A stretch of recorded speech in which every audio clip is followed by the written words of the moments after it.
Good morning. I thought I would do a quick recap of last night's White Box. Fantastic medieval adventure game. This is one of my favorite OSRs of all time. I've had this for years. I'd used it on and off for my local sessions in those moments in which we flirted with the idea of going from basic fantasy to something else. And by the time we had almost utterly abandoned basic fantasy after 6 years or so, we were kind of flirting with all kinds of different OSRs, and this was one of our favorites. And finally, I'm kind of playing it a little more. A little more. I can't say I'm really playing it a lot, but a little more. We did run maybe 13 sessions of White Box with Island of Suul with my local group in 2016, 2015, something like that. Okay. However, that I think was that was Sword and Wizardry White Box. Is that Finch? Is that Finch's version? It wasn't this. It wasn't Fantastic Medieval Adventure Games. This, of course, is like the second edition of Finch's White Box. I guess would be the best way to look at it. Long story short. Okay, so for those of you who are not privy or haven't been following along, last night was our third session. The very first session involved, gosh, I think 5 or 6 players. Five, I think 5 players. Dell, Donnie, Todd, Jose, and Eloy, I believe, is the first session. Dell running a character made by somebody in the Facebook group who can't play with us, but we thought, wouldn't it be fun to involve that person by also Dell choosing to say, I'll run a character for that guy. So that's been fun, and his name is Wolf. He's a thief, human thief. Session 2, Drew joined us along with Dell and Donnie's characters, and they ended up having to pay back, or she had made a deal with a orc. And again, this Island of Suul is my world. It's my setting. And they arrived in this world not understanding the language or the cultures at all. They find out the hard way. Her character had been confused by the village with a thief that had perpetrated an action while a dragon had attacked the village and absconded with the treasury for the entire town. While they were fighting the fires the dragon had laid before them. And somebody witnessed her and has made assumptions that she, Donnie's character, Saltine, had, or Saltine, something like that. I never did get her name. I still don't quite know how to spell the name of her character. I don't ask for their character sheets. I just trust their track and everything. So online, I'm pretty casual about all that stuff online. The irony is, locally, if my friends who play with me online were to play with me locally, they would see I still GM the same way, but I certainly usually like to get their character sheets. I like to write everything down. I like to track everything. So playing online, I've kind of grown accustomed to being less formal about the gaming, which is not a bad thing, right? Especially when we do this theater of the mind thing. Okay, so anyway, session 1 involved these five characters, and session 2, she had made a deal at the end of session 1 to get in this land, there's a magical mark that is put upon in this particular country to track, but also to give you rights of citizenship, rights of ownership, and makes you somewhat legal in this country.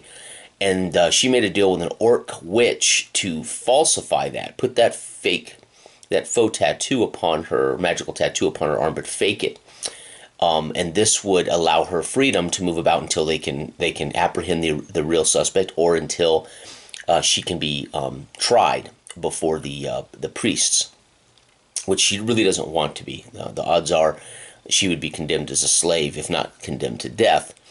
So it was smart to negotiate with this orc. Now, she didn't know that. She didn't know how dangerous it was. So She gets the mark, and the orc says, in payment, I'll take your 2 gold. Simple 2 gold. It should have been like 75 gold. But she said, but I can call in a favor at any time. So at the start of session 2, she shows up and says, I'm calling in that favor as of now. So she burned the tattoo on her there and said, now I need you to do this favor. So she hadn't burned the tattoo on her, decided to burn the tattoo on her, and then demand the favor. And of course, the group chose to do it, and they had to go into some island on the lake. They live in a village on a lake. They're mostly a fishing village, and they had to get an old fisherman, to take them to this area of the lake where there's an old island, and this island is known as the island of the cursed platoon. And when they get there, this is again session 2. They end up in the tomb. They end up defeating this specter, getting the magical blade, building rafts, coming home, and voila, they become kind of little heroes of the village because they've not only recovered the blade for the orc witch, but they had collected so much treasure they were able to give it to the village to save them from the Inquisitor, the tax collector, when he was due to come. So they were able to replenish the coffers of the city. They still don't know, where this gnome who stole the town treasuries absconded to, but with the treasure. But indeed, they haven't been able to pursue that gnome, nor they may not want to. But they were able to fill the coffers of the town, and all of them kept a pretty good amount of money as well. Okay, so session 3, same 3 characters. Drew is the dwarf blunder, who's been calling himself king. He's wearing an old crown. He has taken some of the gold and has crafted it and hammered it into a mace, a golden weapon. And he calls himself the king. And so I don't know if Blunder is delusional or if Blunder, but ultimately he seems to think that if he says it enough, and some people literally treat him like, well, you must have been a king, or maybe you are a king, or maybe you're delusional. But so his character is this dwarf Blunder who's wearing a crown and calling himself king. Dell's character is a thief, as is Donnie's, and they have a little. They end up with a little tete-a-tete, so to speak, right? They have been intimate, so to speak. Their characters have been intimate. And anyway, as part of the reward, the town has treated them, given them the keys to the village, so to speak, and also has given them all their own fishing huts on the southeast side of the lake, in which is theirs to own and live in. They're the small little one-person huts, but they all have a home. And so to start last night, I use naive narrator random generation seeds for the first time ever in an OSR. I've been doing this. I've used the naive narrator random seeds for about 10 sessions or so, maybe not quite that many prior to this, but using minimalist role-playing games and a couple of other games.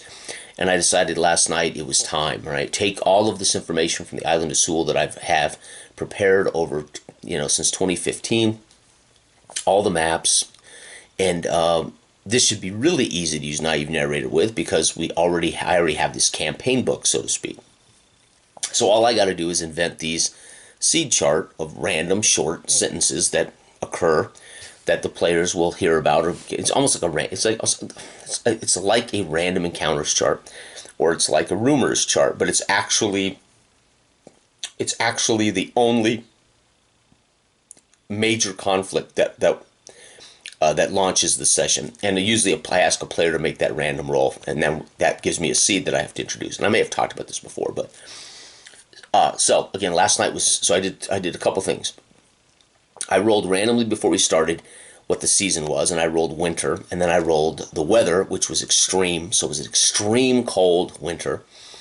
And we fast forwarded time, for a couple of months. They've been living in the village. Winter's come soon, blah, blah, blah. So we pick up not immediately after their success. We pick up a couple of months down the road. I've told them, you've met this Inquisitor. He's been through your village more than once, bringing slaves. He has been taking away those who have been accused of crimes. So you've met these guys over the last couple of months. Anyway, it's winter. And Drew rolled the random seed, and the random seed on the chart and it's a weighted chart. So the seeds at the top and bottom of this 3-6 chart are the most dangerous. Some of them could actually be world affecting. It could be something like a volcano exploding. It could be something like a dragon attack. It could be something that could literally devastate the town or the world, or affect change so drastically that all bets are off for any planned scenarios. So again, this is utterly unplanned. We have contextual world. We have a village they're in, the people they know, their characters are already established. So now the random seeds literally are organic seeds that hopefully their actions and choices will grow and make this, it's like it's like a sandbox game. It's just, we have some kind of initial conflict that generally they're aware of. Okay. So last night he rolled a 14, which was, again, and I always purposely write these vague. I don't know the answer to them, and I do that on purpose so I have to think like they are on the fly, naive narrator. What does this mean? And the seed was the entire village is arming for war. That's it. That's all it says. Well, war with who? I mean, there's no war. No. So I have to think, well, what the hell are they doing? It's the dead of winter. It's extremely cold. And they're all in the middle of the town, put with their armor and their weapons. And they're just a farming, fishing village. And all of them witness this. And they kind of ignore it, right? Well, they're going to, what are these fools doing? And they don't really want to go to war. They go into the barkeep. And the barkeep, the barmaid tells them that this is an inaugural deal. They have basically a rivalry with another fishing village on the other side of the lake, and at least once a year they either attack that village or that village attacks them. And I'm literally having to make this up on the fly. And I said, well, I mean, what makes sense here, right? What makes sense is they have some Hatfields and McCoys issue, right? So they're almost obliged to once a year attack each other, right? And that's kind of the gist I was hoping to get across. The problem is, who in their right mind would do it during this extreme cold? And I don't know the answer to that. I haven't decided why Longus would do it now. And then once I establish a seed, depending on whether they resolve the seed or depending on the nature of the intensity of I'll roll another seed. I'll start rolling other seeds. And then I rolled another seed immediately, and I rolled 10, I rolled a 9, which is, again, right in the middle of the chart. That was that the blacksmith had gone missing. So I had them hear this rumor from Unadam, who's been hanging around with Drew's dwarf, says, yes, I'm not going to go with you. I've got to stay here because the blacksmith went missing 2 days ago. And of course that piques Drew's character, because Drew's character knows the blacksmith, and the blacksmith had asked Drew's character last session, would you go get this azurite mineral from this place and bring it back so I can make magical weapons? And so Drew's wanted to go on that quest for 2 sessions, and twice he's been kind of talked out of it. And for more pressing, I would argue more pressing needs. I mean, that's kind of a dungeon crawl, and they've had a little more stuff that's weighed on them. As they hear this story, they decide, we have got to stop this fool from dragging the entire village off in this bitter cold around the lake to attack a neighbor they didn't even really know about. And they decide they're going to have to chase him down in this. It's not a blizzard, but it's extremely cold. And I warn them that they'll have to make saves versus weather, versus exposure. Anyway, and they learn about the blacksmith. And then I rolled, once that was all established. So see, once I establish these things, if it's not like if it's something, so right now, their very first seed they're pursuing, the second seed is the missing blacksmith. And then I rolled a third seed, which is Longus, who's the village mayor. He's the one leading this army around the lake. He's their elder. He knows why the ball dragon attacked in the first session. So he's been told, or he's learned somehow, and again, these are short little sentences. Longus knows why the dragon attacked. Okay. So then I immediately said, okay, that makes sense. Longus is attacking them now because he's heard that village somehow got the bald guard dragon to attack them. Perfect. I tied it all together. So now we've been able to just tie 2 of these seeds. So in a way, that third seed I rolled became the motivation for why Longus is doing this right now. He's heard somewhere, he's heard a rumor that his rival family or the rival tribe have done this. So it ties together. Again, the seed is laid. It's organic. It's contextual. And the irony is, very often they tie together. We don't have to say, how do I get 5 things going at once? Well, it doesn't matter. The players decide what's relevant. So I knew that. So they set out to pursue. And they're able to pursue in the snow. They've got about a 45-minute, couple hour head start on them. And they go in full run. They're out there long enough. They come across, they catch up to about 4 of them that have made a fire and they're freezing to death. And one of them, as a matter of fact, has frozen to death. They just haven't realized it. They stop and warm. Drew's character failed their initial exposure test, and his character's hit points were halved. So I made this, again, this is extreme conditions. And I warned them. They have furs, and they were able to roll to see how effective the furs were. Then that would be a bonus to their saving throws versus the extreme cold or extreme heat. Now, again, this could have been summertime extreme weather, or it can be wintertime extreme weather. And I rolled extreme weather wintertime. He failed, and so that meant I halved his hit points. And I said, this is that serious, right? This is incredibly cold. So his dwarf went from, I don't know, 10 hit points to 5 in this exposure. The other 2 passed their saves. They stop at this campfire. They meet these 4 who have dropped out of the village army, and they're basically trying not to freeze to death, and one of which has. And when they point out that your friend there looks dead, they tie him a rope to him, and they drag him back to the village. They head off. And I basically hinted to the characters, they're not going to survive. I mean, they're huddled up here at this little fire, barely alive now. The odds are that they're going to get back to that village, dragging that dead body.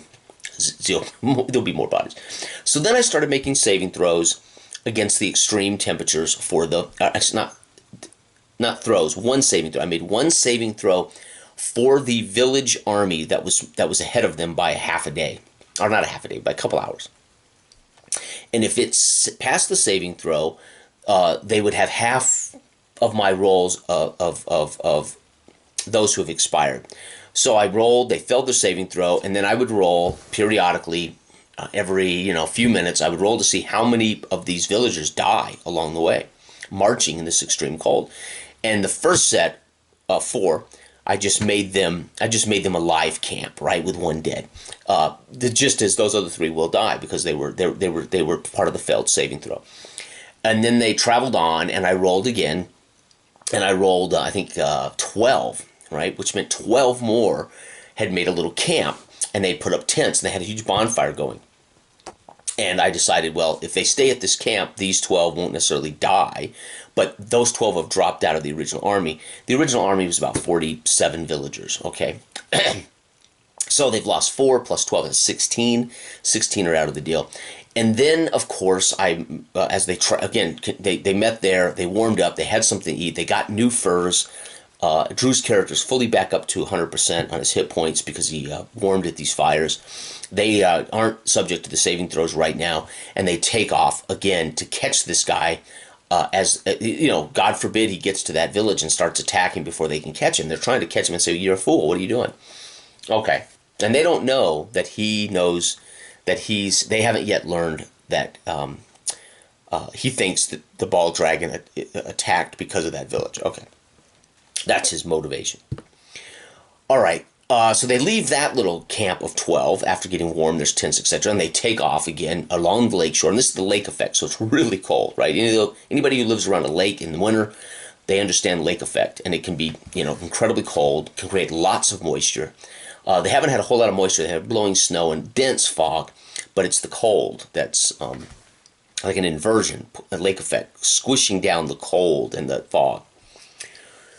All right, so they're running along, and about 4:30 in the afternoon, in the dark, in the fog, they come to Longus, and he has hidden them in an arroyo where the mountains are coming down and kind of dipping into the lake, and they're hidden into this shoulder of the mountains. Shoulder is the right word, and huddled up, and he's waiting and issuing orders, and they approach, and they talk to him. And they negotiate with him, and they get from him, why now? Why are you so motivated to do this?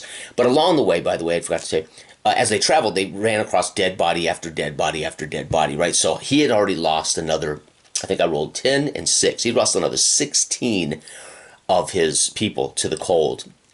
So by the time they found him, I think he was at about 20 people, 25 people tops or something like that. No, not quite. It would have been like 16 people, I think. Anyway, so when they get to him, he's left a trail of bodies for hours, and dead in the cold. And so when they get to him, it's him and about 18 villagers left, and he's angry. This is part of his role as the elder. He's supposed to, maintain this tradition of fighting this group. He's expedited this attempt because of what he learned about the rumors. And on top of that, he sees those who dropped out or left or tried to go home as traitors, and he was going to report them to the Inquisitor as soon as this is all over, not realizing none of them are going to survive, probably. So Del and Donnie and Drew then negotiate with him, and they start the process of, man, you are nuts. Why are you doing this? What's going on? That's when they learn that he's heard that the Balgar dwarves, which are the largest dwarf, they're the most dangerous and largest dwarf kingdom on the entire island. They are the most ambitious, and they are also, they're called the Ball Guard because they worship the dragon Ball, who's an older red dragon, a powerful red dragon. And all dwarf clans in my island revere a dragon, and their goal is to amass wealth and treasure, and the dragon will do their bidding as long as they amass wealth and treasure for the dragon. And so it's this symbiotic relationship between these clans of dwarves and their dragon. So when they hear that that this local village has made a pact with a group of Ball guards, and that they had agreed, somehow this village had made a deal and agreed that we'll send our dragon to attack your little village. Now, they're starting to ask these questions of why. Our village is a crappy, poor little fishing village. I mean, there's no wealth. What is this about? Well, they don't know all those answers, but they're great questions because, again, they're starting to say to themselves, what could the Ball Guard gain from this if it's true? Well, the great thing about it is they don't know if it's true. So their longest tells them it's true. The guy who told me this, I believe, and that's why we're here. We got to stop this. I can't believe they did this to us. They used this. They have allied with an evil, chaotic aligned dwarves that worship a red dragon, and they used that alliance to attack us. And so Longus, the elder of this village, is, he's PO'd. They managed to have this negotiation. They get all this information, and then after this is all done, I say, okay, who wants to make the reaction check roll, which it's going to be modified by your input, and it's going to be modified by that person's charisma score. And Drew made the roll, and they passed the roll, but he rolls just an 8 even with the modifiers. And I used the morale chart in this amazing little book, and that's hold. So they hold, and I tell him that Longus agrees he'll stay here. They'll set up tents, they'll set up a camp, they'll warm and they'll refresh, and they'll wait until, because Del says we'll go try to verify this. We'll go into the village and we'll try to verify whether this is legit or true, and if we do, then we'll talk about it. And he says, fine, we'll wait here. And he rolled an 8, so hold. It all made perfect sense. This is my point. We don't have to write anything. We don't have to prepare anything. I don't have to be deterministic and decide the fate of the game. We have random tables, and it's ironic how the rolls, we can narrate how those rolls work. Had he rolled retreat, Longus would have been convinced, had he rolled a positive morale score, Longus would have done whatever they asked. If he rolled a retreat, Longus would have gone on. I just have to change, what retreat means on that chart. Longus would have said, screw you, we're attacking them right now. And they would have gone over the hill and into the village, right? Well, they got hold. And so so basically he describes that he'll wait, they'll build a camp, they'll make sure everybody's warm and fed, and we'll wait for your return, and we'll decide what to do when you get back. So Del and Donnie, up over the hill, into the village, with Drew. Del and Donnie are thieves, so I make their hide and shadows roll with big modifiers because it is dark, it is incredibly cold, and it's a dense fog. They can only see about 12 feet. And they have to get close to the village to see the cobblestone streets, to see these buildings, which are 2-story stone buildings. It is obvious to them that this is an upper class town, right? This town has money. This town has organization. This town is not the mud hole they're from. So on top of everything, they're finding out that their rival village is a very wealthy, affluent village on the north side of the lake, and it's night and day. You know, why would these people even be fighting with this peasant village of ours, right? So all of these interesting questions come up, right, as we're playing. They can't read the signs. Drew's character is a dwarf from the island, so he can understand the language and he can read the signs. And so Drew's character sits down on the stoop of one of these buildings while they slink into the center of town. There are no lamps lit, there are no torches lit because it's so cold out, everybody's shut down. And all of the buildings in town, this is about 5 in the evening, 5:15 in the evening, there's lamps glowing in the windows, etc. And there's every fireplace is smoking. So everybody in this little village has gone into their homes and they're boarded up and they're staying warm. They're not out and about. So they slink up, they find a large statue in the center of the town. It's a dwarf. It's a statue of a dwarf. That's interesting. They see a large 4-story stone structure that is a very interesting architecture, as the 4 blocks of this are built on a, well, it's hard to explain. I'd have to probably draw a picture, but I described that it's not just a 4-story stone block. Drew's character reads the signs and says, oh, this is the resident. These are dwarves. This is dwarf language. And then at some point, he starts walking up the street, whistling, and of course they're freezing. And he makes enough noise that he gets the attention of a home on his right, and that person looks out the shutter, then opens the door, and they look at him and they invite him in. It's a little old dwarf. I said, this dwarf, if you're 200 years old, this dwarf's like 400 years old. He's gray-headed, he's stooped, and he's got a little old wife. They invite him in, they give him some ale and food, and they put him by the fireplace, and they talk to him. And Drew's character has a very short conversation. You're dwarves. Yes, we are dwarves. And you are in association with the ball. And they're like, no, our town elders have made a deal with the ball. So Drew discovers that indeed it's true, but not all the villagers are okay with it, right? The town elders have made some kind of deal with the ball guard. Now, that was a random roll. I rolled a 1d6. Odds, the ball guard rumor was true. Even the ball guard rumor was false. I rolled odds. I rolled a 3, I think. And so I knew when they went into the village that they would have to learn. I had made a roll that Longus's story was either true or false. He didn't know it, but boom, it's true. So Drew, talking to this old couple, confirms that the elders had made a pact with a group of ball guard that are shored up in the mountains above the village in an old cave. And for some reason, there's a small group of ball guard here to do this thing, to negotiate this deal, and they're holed up there for some bizarre reason.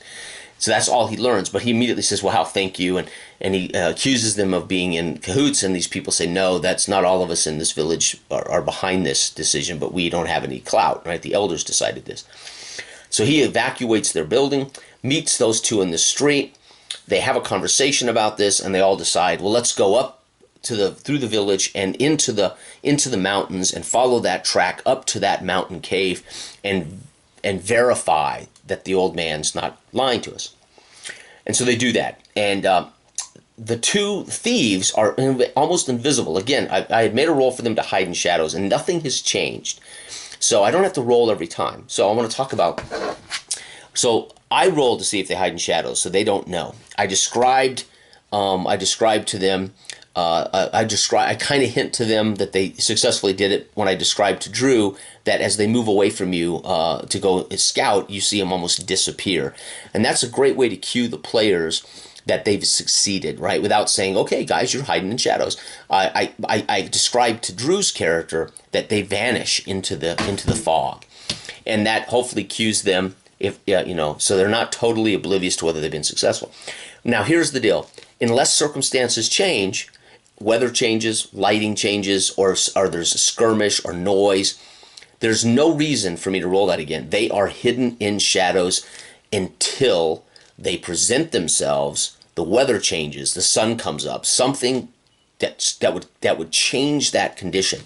The conditions haven't changed. Matter of fact, it's darker. It's 6 o'clock now, right, at night. So they're utterly hidden in the shadows. When they come into this, they see in the distance a light. Dell's character whispers, "What's that?" And he says, "I don't know, fool. I can't tell any more than you." They move through the fog. Of course, Drew's character isn't capable of hiding in shadows, and his dwarf wanders into a guard post at the front of this cavern, and they can't really see it because it's so foggy, but they see these two dwarves, and they are indeed Balgard dwarves. They're dressed in the black armor of the Balgard, long, stringy hair. I describe them as their teeth are rotten. These are chaotic dwarves, and not necessarily evil, but they're chaotic. And he kind of says hello, and one of them, they talk to each other in this language he cannot understand. It's the Balgard language, chaotic language. So yes, I do use alignment languages. I love alignment languages for this exact reason. Alignment languages just maybe a special type of speech for those creatures, those dark creatures. Those creatures of chaos may share a black speech, so to speak, if you want to use Tolkien's terms. And so they're talking to each other in this cabin. That's why I ask him, "Are you chaotic?" I have to actually ask him, because I hadn't asked him before. And he walks up to him as he lays his weapon down, kind of as, "Hey, I'm not here to fight you." This one of the Balgard dwarfs comes up and gets right in his face, nose to nose. I said his breath is horrible. You can see his phlegm and his saliva on his teeth, and his teeth are rotten. And you can see in his eyes, this guy is cold, this guy is chaotic, this guy would kill you if he decides to. He pushes him back, picks up his golden, and Drew had removed his crown in the cold, decided, "I'm taking this crown off." And the irony is that's a good thing, because if the Balgard's seen this guy, this dwarf with a gold crown, it would have been a very nasty reaction check, right?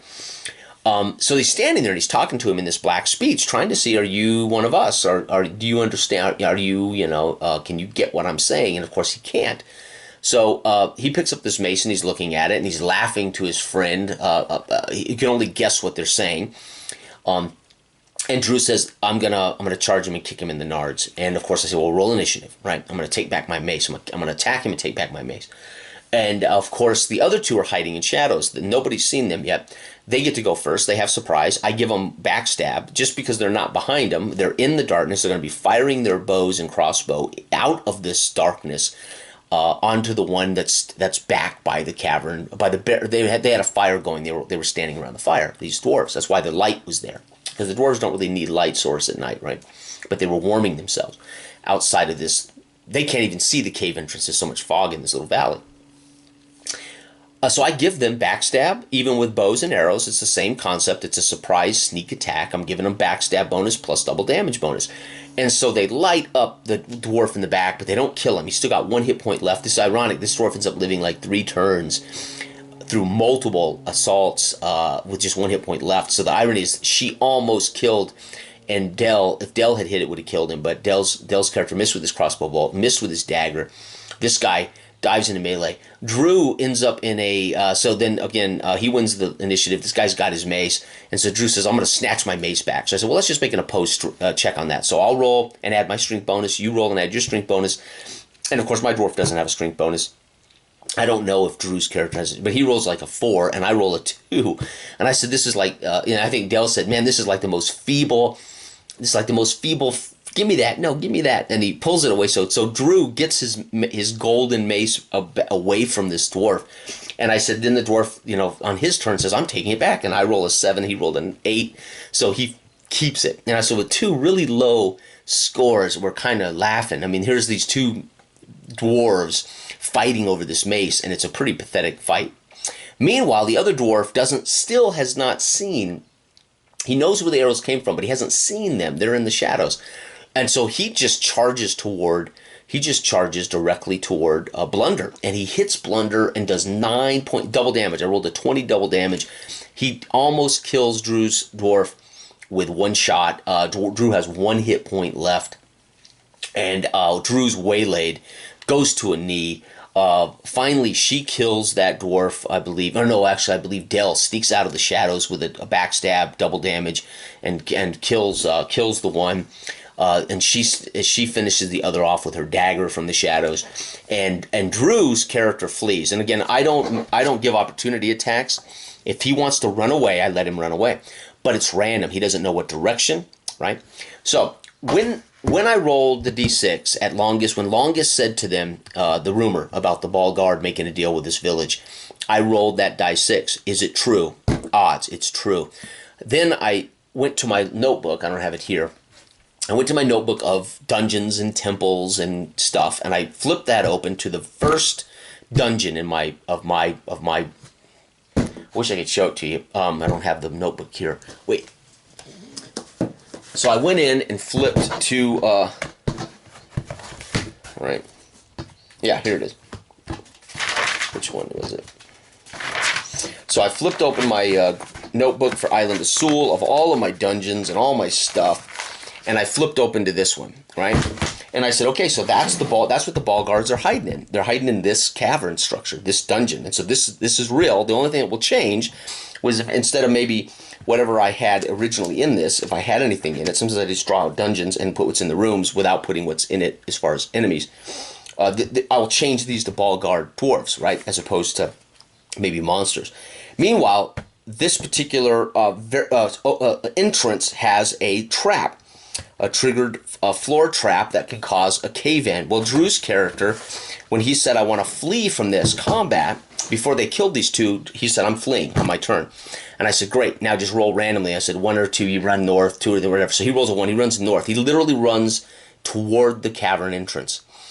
And they kill these 2 dwarves while he's running. And I said, okay, now unfortunately though, Drew, you've triggered a foot trap because he can't spot it or see it because he's fleeing in terror for his life. And so I won't give him the same luxury of spotting the trap. I won't give him the same luxury of seeing it or of observing. He literally runs randomly fleeing in a direction, and he happened to run north, which was right into the mouth of this cave. So I made the GM fiat. He automatically triggers this trap, and I knew that it could kill him, right? It's an automatic trigger to the trap, but because he's fleeing, he's sloppy, he's maybe falling and stumbling and rolling. He said, I'm dropping gear as I run. I mean, Drew was fair. Drew said, hey man, I'm even stripping shit off. I'm trying to get away from these guys. I'm wounded. So it's brilliant. And I'm like, well, because of that, how he describes it, there's no way he's going to miss not tripping this trap. So I knew that if he failed to save, Drew's character was going to be, and again, we're using the they're not instantly dead. I can't remember the rule right offhand. They're not instantly dead at 0. So we're not using that. We're using the there's a rule in here, page 37 or something. So he wouldn't necessarily have died instantly, but the bottom line was if he fails to save, his character is going to be dying or maybe dead, right? I can't remember the rule right offhand. Okay. He makes his save, 20 matter of fact, and rolls out of the way as this cave-in collapses behind him. Then we go back to them. They kill these 2 dwarves in the entrance, and we wanted a 2-hour hard game. So we started at 7, we ended at 9, 2 hours hard, boom. And I'm vigilant about that, right? If I have a player say, listen, I only got an hour and a half, then we're going to be vigilant. We'll stop no matter where we're at, cliffhanger or whatever. And that was the perfect, and we were 5 minutes from that 2-hour deadline. It was the perfect place to stop. Drew's character has run off into the cave. There's been a cave-in of this trap. Pouring out of the tunnel is dust and smoke from this cave-in. They've heard it. They've seen it. They now know that Drew's character may have been crushed by that, or they know he at least ran into that and caused this thing. And so they're standing there in the fog with 2 dead dwarves. Dell's character's in the mouth of the cave. And that's where we'll pick up next session. So session 4, I'm assuming, unless they decide to pack up and leave, especially with Drew's character hurting, they will do that. They will infiltrate that dungeon, or at least they at least can go back and say, okay, we know for a fact Baldar Dwarves are there, so they don't have to go in. They could literally rally and get the hell out of there and go tell Longus that we verified it, right? Which was their goal. Their goal was not to fight the dwarves. It was not to go in there and eradicate them. It was to verify whether Longus had been lied to. They now have verified it. More importantly, what they've learned is this little village of Unvargen, their village is called Unpilton, and the lake is called Pill. So it's Unlock Pill is the lake. Unpilton is the village on Lake Pill. Right? So they live in this fishing farming village, which is poor and pathetic and simple, mostly human with a few elves. They assumed, I think, or they didn't assume anything. You would think the village on this lake's probably a lot like this. No, no, very nice, very stone, very successful. Which only made them say again, why would these people even want to fight this little village? Okay. Point is, they also learned that that village is not a human village. That village is a dwarf village. These are above ground dwarf, a dwarf. They're not a clan. They're a village of dwarves that are clearly successful. This is old stonework. These buildings are stonework dwarven works. The cobblestone streets are of stonecraft of the dwarves. Drew's character learns all of this as he walks through this little village. And so on top of everything, they've been at war for forever. Not at war. They've had a feud, like a family feud. You know, it's like a Hatfields and McCoys feud with this village on the other side of the lake. That's dwarves, which was a surprise to them as well. So anyway, that was session 3, and again, I absolutely love the OSR. I was last night because a couple of things have transpired over the last few months for me. One, I've been playing a lot of minimalist games, so I love that. I love the less is better for me, and how I want to run games, but how I also want to be a player in games, and how I want my players to be free to be in character. I don't want a whole lot of procedures and stuff to get in the way. So I actually last night simplified combat a little bit in this, and I went into this a little more casual about certain procedures. And anyway, fantastic. I love it. And there you have it. And I think they're level 3. They're very close to level 4, I believe. Matter of fact, they might have well leveled up last night. I didn't calculate their experience points for them. So one of the things I wrote when I started this little campaign for that Facebook group, I gave out a list of how I'm going to handle things. What in the book I use and what in the book I mean to ignore. Like ignore treasure and ignore wandering monsters in this. I don't use these. I do my own thing. Ignore experience points for gold. They will never get experience points for gold unless it's tied directly to a quest. Like giving that gold to the village scored them experience points, right? But they won't get experience points for just collecting treasure. They will get experience points for encountering monsters, not defeating monsters. So this is one of the things I'm doing differently with this. It's a homebrew. I think I made it clear in my PDF to everybody that if they run into a dragon, whether they fight the dragon, if they actually run into a creature and there's a potential threat of combat, whether they flee or not, they're going to share experience points for that. Because, and the reason I do this for Island of Suul, is this is meant to be an utterly foreign place to them, and it's meant to be a place where they're supposed to explore and adventure. So to inspire them, to inspire players in my local group in 2015, 2016 to do this thing was not in the acquisition of treasure. And matter of fact, I made treasure worthless as far as to the players. It's incredibly important to the clan dwarves, and it's important to the villages and things that have to pay taxes to the king or to the priesthood. So gold and treasure is incredibly valuable in the island of Suul, but I purposely made it worthless to the players, to the characters.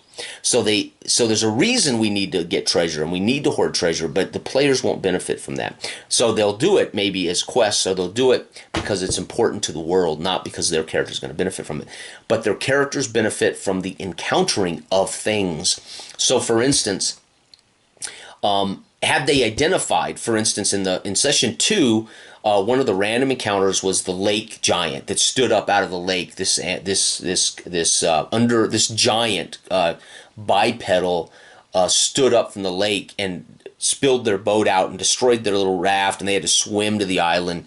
But they never really saw it. All they saw, they just know that something stood up out of the lake, toppling their little rowboat. And they crashed into the cold and the dark because this was like 2 in the morning, and they swam away in the fog to the shore. They never quite identified that giant. Had they identified it, and they didn't have to engage it, they could have just fled from it. They would have scored XP points and shared that as a party for just seeing it. So you get XP in my version of Island of Suul just for exploring and discovering a thing. Like if they stumble across a village of gnolls, for instance, or a village of gnomes, they would get XP for that, whether it's hostile or not, right? So that's how I'm actually handling experience points, especially with creatures. They don't have to kill it or avoid it. They just have to identify it. So, for instance, these Balgar dwarves, they've scored XP for that. They've scored XP for the discovering the village is another dwarf community. And they would get experience points for surviving this extreme winter cold. So they may actually level up, but we didn't have time to talk about that last night. Anyway, so that was session 3, using one of my favorite OSRs of all time. Probably, I would say, since Basic Fantasy, this is the one I've used the most, and this is the one I probably like the most. Basic Fantasy, I just can't deny. I ran that for almost 7 years, including another year or so on line with people, a couple of years on and off there. And Basic Fantasy, as far as sheer number of hours and sessions that I devoted to Basic Fantasy in 6 to 7 years, no doubt I've run and played more Basic Fantasy than anything in my entire life, even more than a child running D&D 1981 Moldve.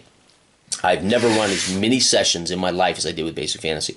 So that'll tell you what I thought about Basic Fantasy and how much I dedicated myself to one game. And this would be the one I've run quite a bit since. And I'd like to run it a lot more, but I just don't have time. So anyway, there it is. That was session 3. These guys are great. And here's the funny thing. These characters, despite, and again, I am using the softening. Let me see if I can find it. Hold on. I'm going to set this down. Sorry. I am using a less harsh method. Yeah, I was right, page 37.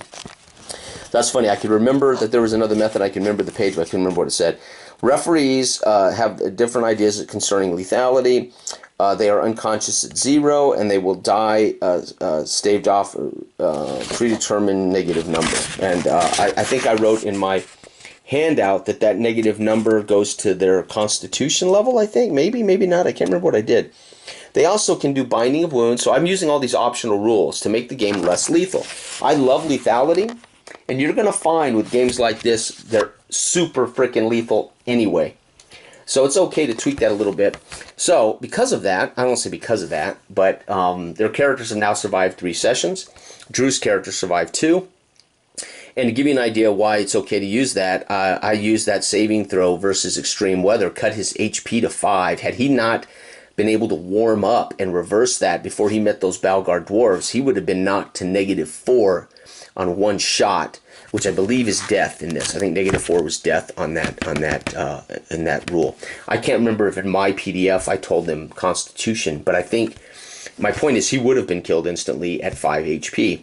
Fortunately, he recovered that at one of the campsites. But anyway, I can't recommend this enough. And thank you for listening to a recap of Session 3. Have a great day.